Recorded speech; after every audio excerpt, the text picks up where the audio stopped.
जयराम जी किसान साथियों, मैं हूं विवेक दुबे और आप देख रहे हैं हमारी खेती चैनल। हमारी खेती चैनल में आपका एक बार और पुनः स्वागत है। किसान साथियों, जैसा कि सभी किसान भाई रबी की फसल ले चुके हैं और जो हमारे इस समय जो है खेत लगभग सभी खाली पड़े हैं।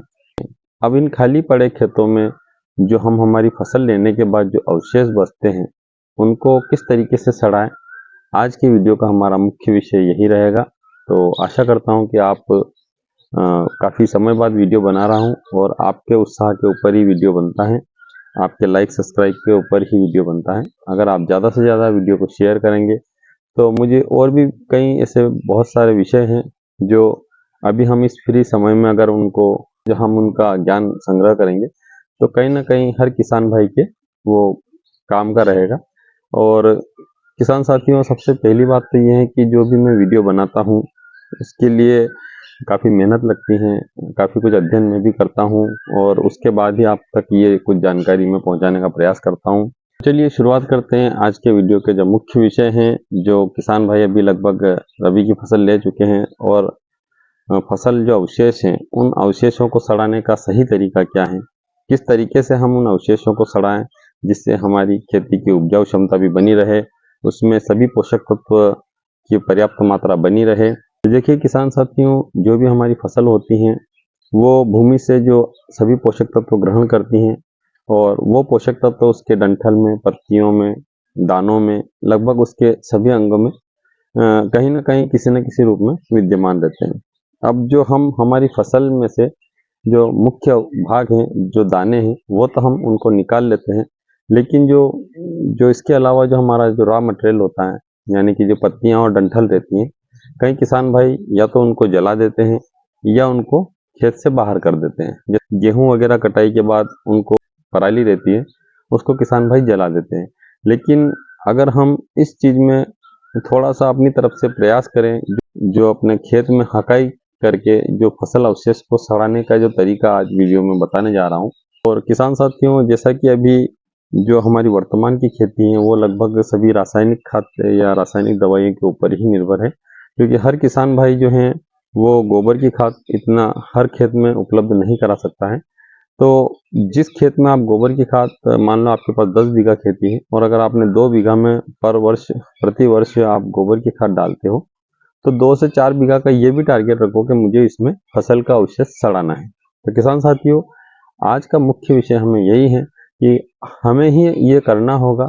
शासन सिर्फ हमें निर्देश दे सकती है, कंपनियां उससे संबंधित प्रोडक्ट लाकर आपका खर्चा बढ़ाएगी, न कि आपका खर्चा कम होगा। तो कुछ प्रयास हम किसानों को ही करना होगा और कुछ प्रयास शासन के निर्देश अनुसार अगर आप करोगे तो आप और हमें सबको कहीं ना कहीं इसका बहुत ही बेहतरीन फायदा मिलेगा। तो किसान साथियों, फसल जो अवशेष है, जैसा कि अभी हमारे क्षेत्र में विशेष तौर से गेहूं लगते हैं और अन्य फसलें भी लगती हैं, लेकिन विशेष तौर से जो किसान भाई हैं गेहूं की फसल की जो पराली है उसमें आग लगाते हैं। आग लगा के उसमें जो मुख्य पोषक तत्व हैं वो तो खत्म होंगे ही, सही ना कहीं हमारे वो जो मित्र कीट हैं वो भी खत्म होंगे और भूमि की उपजाऊ क्षमता भी कम होगी। तो हर किसान भाई, विशेष तौर से जो छोटे किसान हैं कि जिनके पास 5 बीघा खेती है, उनको तो पराली जलाने का नियम रखना ही नहीं चाहिए। किसी भी तरीके से उनको पराली नहीं जलाना चाहिए। तो किसान साथियों, सबसे पहला जो मुख्य विषय है, फसल अवशेष को सड़ाते कौन है। फसल के जो अवशेष हैं उनको सड़ाने में जो मुख्य भूमिका निभाते हैं वो सूक्ष्म जीव निभाते हैं, जो हमारी जमीन के अंदर रहते हैं। और वो सूक्ष्म जीव प्रकृति के साथ मिलकर उन अवशेषों को सड़ाने में अहम भूमिका निभाते हैं। लेकिन जो हमारा अवशेष रहता है वो रहता है भूमि के ऊपर और जो सूक्ष्म जीव रहते हैं वो रहते हैं भूमि के नीचे। तो सबसे पहला जो मुख्य कार्य है हमारा फसल अवशेष को सड़ाना। फसल अवशेष को सड़ाने के लिए हमें उसको हकाई करवाना। जो दूसरा फसल अवशेष को सड़ाने में मुख्य भूमिका रखती है वो है नमी। नमी देने के लिए हमें उसको एक बार उसको हल्की सिंचाई करना है, ताकि सिंचाई करने से जो हमारे सूक्ष्म जीव हैं, जमीन के अंदर जो सूक्ष्म जीव हैं वो एक्टिव होकर उस अवशेष को सड़ाने में उनकी क्रियाशीलता जल्दी हो जाए। तो दूसरा जो अवशेष को सड़ाने में मुख्य भूमिका निभाता है वो पानी। तो किसान साथियों, एक बार अपने खेत की अच्छे से जुताई करवा दीजिए। हकाई करवाने के बाद जो उसको एक बार अच्छे से पानी पिला दीजिए। तो दूसरी जो मुख्य भूमिका निभाएंगे सड़ाने में वो है नमी। तीसरा जो रहता है, इसमें तापमान भी बहुत महत्वपूर्ण रखता है। तो जैसा कि किसान साथियों, अभी मई का महीना चल रहा है और अप्रैल और मई में जो अवशेष हैं, इसमें तापमान की अधिकता चाहिए। जो भी अवशेष रहता है फसल का, उसको सड़ने के लिए तापमान अधिक रहेगा तो फसल का अवशेष जल्दी सड़ेगा, और कम तापमान में जो अवशेष हैं वो लेट सड़ते हैं। तो यहाँ पर जो हमारा प्रकृति भी साथ दे रही है इस महीने में, तो जो आप एक बार खेत की सिंचाई कर दोगे तो सूक्ष्म जीवों की क्रियाशीलता बढ़ने के बाद तापमान भी लगभग अच्छा खासा मिल जाता है, तो जो हमारा अवशेष है उसको सड़ने में ज़्यादा समय नहीं लगेगा। अब चौथा जो इसमें अवशेष को सड़ाने में मुख्य भूमिका निभाता है वो है हवा। तो किसान साथियों, जैसा कि हर जीव को जीवित रहने के लिए हवा की आवश्यकता रहती है, कार्य करने के लिए उसको हवा की आवश्यकता रहती है, और वो तभी अच्छे से कार्य कर पाएगा जब उसको ऑक्सीजन मिलती रहेगी। तो यहाँ पर जो सूक्ष्म जीव है उसको भी कार्य करने के लिए हवा की आवश्यकता होगी। तो सामान्यतः मिट्टी के अंदर जो है, जो रंध्र है, उसमें हवा चली जाती है, लेकिन अगर यहाँ पर हम ये गलती करते हैं कि अगर हम खेत में जो पानी पिला रहे हैं, अगर उस समय हम पानी पिलाते समय खेत को लबालब भर देंगे, तो वो आपका कार्य अच्छा होने के बजाय फसल अवशेष और देरी से सड़ेंगे। क्योंकि पानी जब हम खेत लबालब भर देंगे पानी से, तो वहाँ पे जो हवा जो है सूक्ष्म जीवों तक आसानी से नहीं पहुँच पाएगी, जिसके कारण हमारा जो फसल अवशेष जल्दी नहीं सड़ेगा। तो हमें खेत में पानी सिर्फ इतना ही पिलाना है कि जिससे वो लगभग अच्छी नमी हमें मिल सके, और लगभग ठीक-ठीक नमी के साथ जो जल्दी अवशेष हमारा सड़ेगा। तो कुल मिला के हमें सावधानी ये रखनी है कि सूक्ष्म जीवों तक हवा पहुँचानी है तो हमें नमी ठीक-ठीक देना है।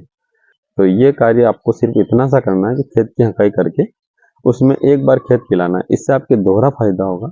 सबसे पहला फायदा तो ये होगा कि जो कई तरह के ऐसे जो खरपतवार हैं, वो भी अभी आप खेत पिलाओगे तो लगभग अभी उगकर समाप्त हो जाएंगे। तो एक आपका दोहरा फायदा है, एक तो आपके फसल अवशेष भी सड़ेंगे, और दूसरा फायदा यह है कि आपके कई तरह के जो खरपतवार है वो भी अभी कुछ हद तक यहाँ पर समाप्त हो जाएंगे।